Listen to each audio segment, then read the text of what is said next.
आज हम स्टार्ट करने वाले हैं हमारे बायोस्टैटिस्टिक्स के नेक्स्ट पार्ट के साथ और आज हम बाइनोमियल प्रोबेबिलिटी को कंप्लीट करने वाले हैं।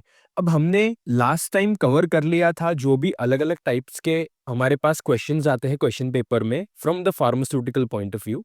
लेकिन और जो थोड़े टाइप्स के क्वेश्चंस आ सकते हैं जिनके आने के चांसेस ऑल्दो लो है लेकिन स्टिल चांसेस है, वो आज हम डिस्कस करने वाले हैं।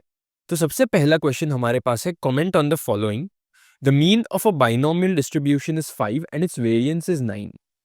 अब हमने देखा है पहले कि मीन ऑफ बाइनोमियल डिस्ट्रीब्यूशन और वेरिएंस ऑफ बाइनोमियल डिस्ट्रीब्यूशन का फॉर्मूला क्या होता है। अब इस केस में ये नहीं पूछा गया कि फाइंड द प्रोबेबिलिटी ऑफ, इस केस में ये पूछा गया है कि कमेंट ऑन द फॉलोइंग। तो हमें ये दोनों इक्वेशंस लिखने हैं और आगे जाके जो भी हमें आंसर आएगा उससे कुछ ना कुछ कमेंट निकालना है कि ये स्टेटमेंट ट्रू हो सकता है, फॉल्स हो सकता है या और कुछ भी हो सकता है। ओके, सो ये हमें करना है इसमें। तो सबसे पहले हम लिखने वाले हैं, इसमें मीन दिया गया है और वेरिएंस दिया गया है। हमारे पास मीन का फॉर्मूला जो होता है वो बाइनोमियल डिस्ट्रीब्यूशन में हमारे पास होता है n इंटू पी। इस केस में n इंटू पी दिया गया है 5 क्योंकि मीन 5 है, राइट।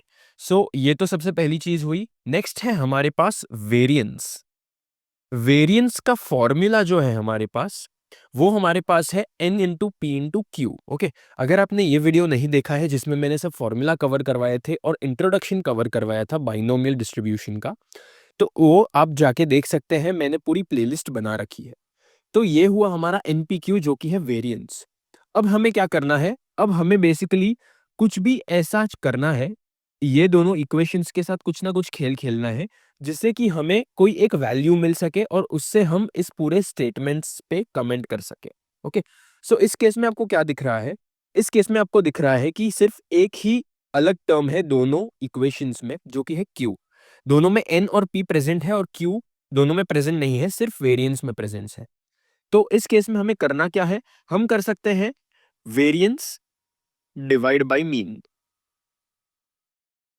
अगर हम ये करें तो हमें आंसर आएगा NPQ अपॉन NP, जो कि हो जाएगा हमारे पास NP और NP कैंसिल कर सकते हो आप।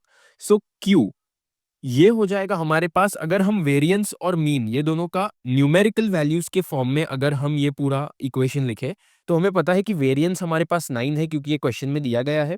तो हम इस केस में लिख सकते हैं variance divide by mean is equal to 9 divide by 5, right. लेकिन variance divide by mean Q भी है, ये भी हमने निकाला। So in short Q is equal to 9 divide by 5। अब आप क्या देख सकते हो, 9 डिवाइड बाय 5, आपको पता है कि 9 divide by 5 is greater than 1, right. This 9 divide by 5 is greater than 1 obviously, right, क्योंकि न्यूमरेटर बड़ा है डिनोमिनेटर छोटा है। तो ये केस है हमारे पास कि 9/5 है हमारा क्यू। लेकिन हमने प्रीवियस वीडियो में देखा था कि कभी भी अगर आप p प्लस क्यू करने जाओगे तो आपको आंसर ऑलवेज 1 आना चाहिए। अब अगर हमारे पास q मोर देन 1 है, इसका मतलब हमारा p नेगेटिव में जाएगा। अब p जो है प्रोबेबिलिटी वो स्मॉल हो सकती है, जीरो के क्लोज हो सकती है, लेकिन p कभी जीरो नहीं हो सकता या p कभी नेगेटिव में नहीं हो सकता। आई अपोलोजाइज। ओके, सो p कभी नेगेटिव में नहीं हो सकता। सो इस वजह से हम देख सकते हैं कि ये जो हमारा पूरा इक्वेशन है या वैल्यू मिली हमें q की, वो फॉल्स है क्योंकि हमारे पास 9/5 जो है वो ग्रेटर देन 1 है और हमारा q ग्रेटर देन 1 हो ही नहीं सकता क्योंकि p प्लस क्यू की वैल्यू 1 आनी चाहिए और p और q दोनों में से कोई भी एक नेगेटिव कभी नहीं होता। तो इस केस में हम कह सकते हैं कि the given statement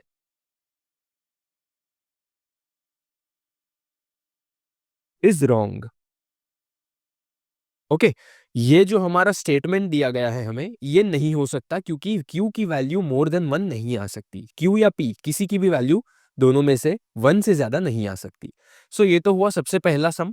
next sum हमारे पास जो है वो है probability of a defective item is 0.2। Find mean and standard deviation for distribution of defective items in a total of 1000।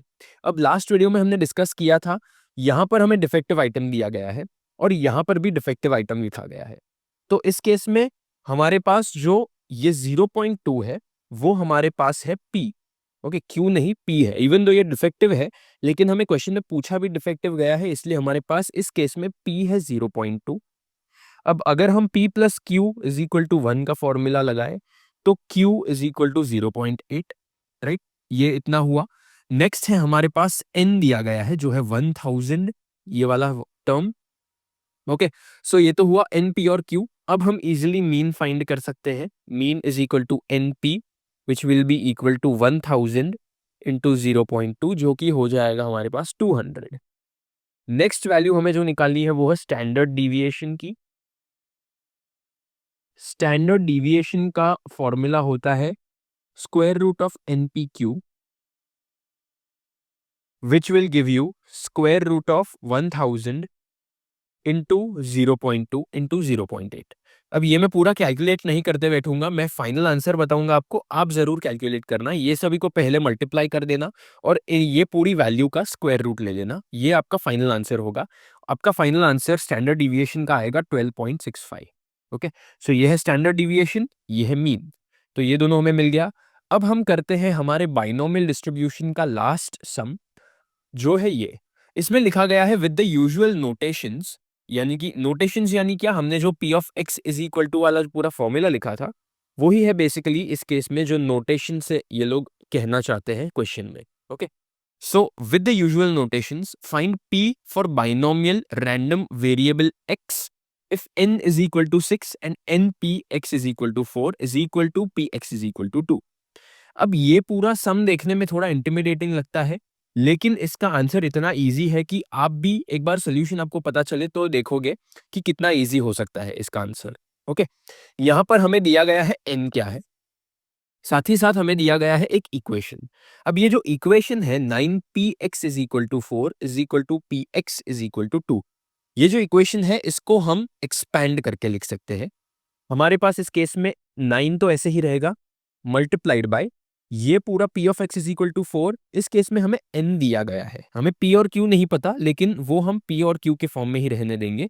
हम कोई न्यूमेरिकल वैल्यू सब्स्टिट्यूट नहीं करेंगे, हम n की न्यूमेरिकल वैल्यू सब्स्टिट्यूट करेंगे जो कि है 6। तो हमारे पास फॉर्मूला है NC4, यानी कि इस केस में हमारा जो n है वो है 6C4। नेक्स्ट है हमारे पास p रेज टू x जो कि है 4 और q raise to n minus x जो कि हो जाएगा 6 माइनस 4 जो हो जाएगा 2, राइट। सो ये हुआ हमारा सबसे पहला पार्ट इक्वेशन का। नेक्स्ट है हमारे पास p of x is equal to 2, तो इस केस में भी c n तो सेम ही रहेगा, सॉरी n तो सेम ही रहेगा, 6c2 हो जाएगा इस बार, p raise to 2 q raise to 4। तो ये दोनों हमारे पास इक्वेशंस आए।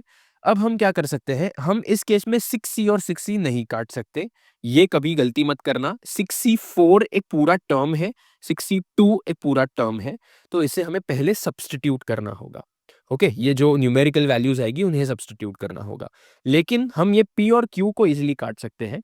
हमारे पास अगर हम ये p स्क्वायर कैंसिल कर दे तो p रेज टू 4 के बदले हमारे पास p रेज टू 2 आ जाएगा, और same thing goes for q। हम अगर ये q पूरा कैंसिल कर दे तो q रेज टू 2 हो जाएगा। तो यहां पर हमारे पास क्या बच गया, 9 into 6c4 is equal to, और या यहां पर एक्चुअली p स्क्वायर भी आएगा, p square is equal to 6c2 q raise to 2। ये हुआ हमारे पास इक्वेशन। अब अगर आप कैलकुलेटर में ये 6c4 और 6c2 की वैल्यू देखो तो दोनों की वैल्यू एग्जैक्ट सेम आती है कोइंसिडेंटली। इस केस में हमेशा सेम ही आए ये जरूरी नहीं है, लेकिन इस केस में 6c4 और 6c2 की वैल्यू सेम है। सो हमें मिलेगा 9 इंटू 15 जो कि है 6c4 की value, p square is equal to 15 जो कि है अगेन 6c2 की वैल्यू, q स्क्वायर। तो अभी हम ये 15 और 15 जरूर कैंसिल कर सकते हैं, इवन दो हम ये पूरा टर्म डायरेक्टली कैंसिल नहीं कर सकते क्योंकि हमें पता नहीं है कि इसकी वैल्यू क्या है एक्चुअली, लेकिन अगर वो वैल्यू सेम है तो हम इजीली कैंसिल कर सकते हैं। सो हमारे पास आता है 9p स्क्वायर, एक्चुअली मैं ये दूसरी लाइन में ही लिख दूंगा, 9p square is equal to q square. अब अगर ये इक्वेशन आया है हमारे पास तो हम इजीली इसका स्क्वायर रूट ले सकते हैं। अगर हम ये पूरे इक्वेशन का स्क्वायर रूट ले लें तो 9 का स्क्वायर रूट हो जाएगा 3, p का स्क्वायर रूट हो जाए, p स्क्वायर का स्क्वायर रूट हो जाएगा p, और q स्क्वायर का हो जाएगा q। So 3p is equal to q। अब हमें पता है कि P plus Q is equal to 1, right? ये हमें अगर पता है तो हम ये Q की जो वैल्यू है वो सब्स्टिट्यूट कर सकते हैं, क्योंकि हमें इसमें फाइंड क्या करना है, फाइंड P करना है हमें, राइट? सो फाइनल वैल्यू हमें ये P के फॉर्म में चाहिए होगी। सो हम ये Q को हटा सकते हैं। Q को हटाने के लिए हम कर सकते हैं ये फॉर्मूला में changes, Q is equal to 1 minus P। ये है हमारा फॉर्मूला जो हम सब्स्टिट्यूट करेंगे। So 3P is equal to 1 minus P। Okay, ये Q is equal to 1 minus P है और ये इक्वेशन है, सो हमने सब्स्टिट्यूशन किया तो ये 1 माइनस P हो गया। अब है हमारे पास, हम क्या कर सकते हैं, ये वाले P को यहाँ पर शिफ्ट कर सकते हैं जिससे कि इसकी साइन प्लस हो जाएगी। So 3P plus P is equal to 1, तो 4P is equal to 1, so P is equal to 1/4, that is obviously equal to 0.25। तो ये आया हमारे पास P। हमें ये एक इक्वेशन दिया गया था इस केस में और हमने वो इक्वेशन से फाइंड किया कि P की वैल्यू क्या हो सकती है। ओके, सो ये था हमारा लास्ट टाइप का सम जो बाइनोमियल डिस्ट्रीब्यूशन में पूछा जा सकता है। ये था हमारा पूरा बाइनोमियल डिस्ट्रीब्यूशन। इसके बाद हम स्टार्ट करेंगे next topic. Thank you for watching.